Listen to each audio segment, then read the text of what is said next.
Komisi Pemberantasan Korupsi (KPK) menyatakan telah menindaklanjuti kejanggalan laporan harta kekayaan penyelenggara negara LHKPN, Rafael Aluntri Sambodo. KPK juga telah berkoordinasi dengan pihak Kementerian Keuangan Kemenkeu.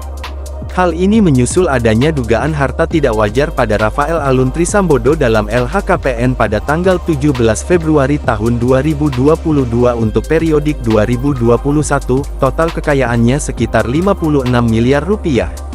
Namun, terdapat ketidakwajaran seperti mobil Rubicon yang tidak tercantum dalam LHKPN dimaksud. Khusus dalam LHKPN salah seorang pegawai Kemenkeu ini, KPK juga telah menindaklanjuti dan mengkoordinasikannya kepada Inspektorat Bidang Investigasi Kemenkeu sejak tahun 2020, ujar Wakil Ketua KPK Nurul Gufron dalam keterangannya.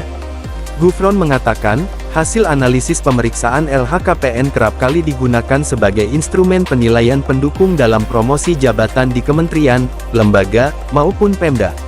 Hal itu menjadi bagian proses pencegahan korupsi, agar pihak yang dipilih adalah pihak berintegritas.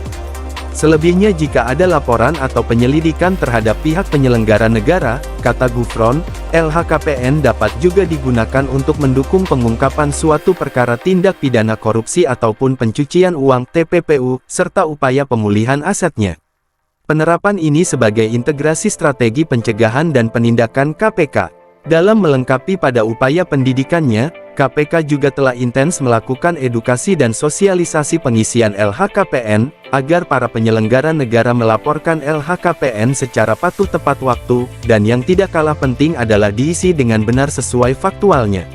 Dengan begitu, pengelolaan LHKPN di KPK ini telah mencakup pada ketiga strategi dalam Trisula Pemberantasan Korupsi. KPK menegaskan, inti dari kegiatan pelaporan kekayaan penyelenggara negara melalui LHKPN adalah untuk dinilai kewajaran hartanya berdasarkan pendapatan yang sah. Sehingga LHKPN setelah dilaporkan kepada KPK, pasti dilakukan verifikasi dan pemeriksaan.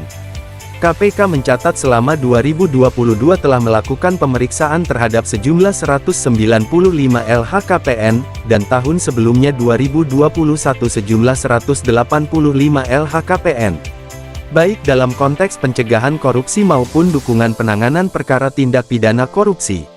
Kapolda Metro Jaya Irjen Fadil Imran turut memberi asistensi kasus penganiayaan yang dilakukan anak pejabat pajak Mario Dandi Satrio, 20, terhadap anak petinggi Ansor, Kristalino David Ozora, 17, yang terjadi beberapa waktu lalu.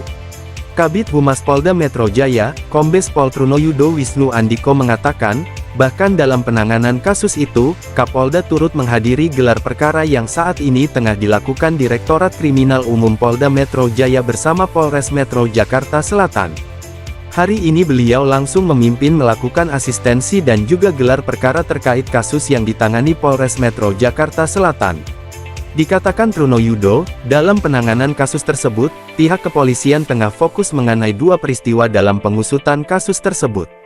Mengenai peristiwa pertama, bahwa dalam kasus penganiayaan itu terdapat unsur pidana yang dimana saat ini telah ditetapkan dua tersangka yakni Mario dan rekannya bernama Sane Lukas. Pada peristiwa kedua tentunya penyidik patuh dan taat pada sistem peradilan anak dan Undang-Undang Perlindungan Anak. Tentu ini berlaku pada anak, sebagai anak yang berhadapan dengan hukum. Sehingga dijelaskan Kabid Humas, dalam penanganan dua peristiwa itu perlu adanya syarat formil yang lengkap. Pasalnya perlu adanya hak-hak terhadap anak yang perlu dipenuhi oleh para penyidik dalam penanganan kasus tersebut. Juga digunakan untuk mendukung pengungkapan suatu perkara tindak pidana korupsi ataupun pencucian uang (TPPU), serta upaya pemulihan asetnya. Penerapan ini sebagai integrasi strategi pencegahan dan penindakan KPK.